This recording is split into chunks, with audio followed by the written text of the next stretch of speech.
Sakit eh. Sakit ng bukol. I check my WBC. Sabi niya, paano ka nabuhay? Your WBC is 0. If I do not put out this video, I will just die. The news will be, Doc Willie died one day. He did not tell his followers. He lied to his followers.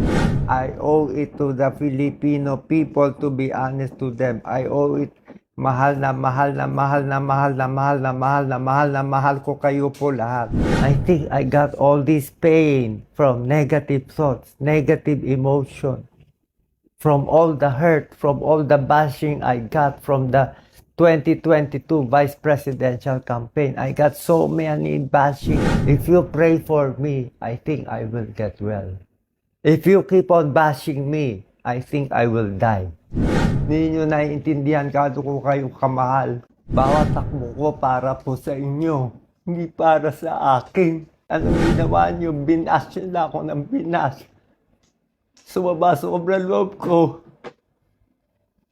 May isang basher nagsabi sa akin, Doc Willie, even if you run 10 times again and again, you will lose again and again and again. What did I do to you?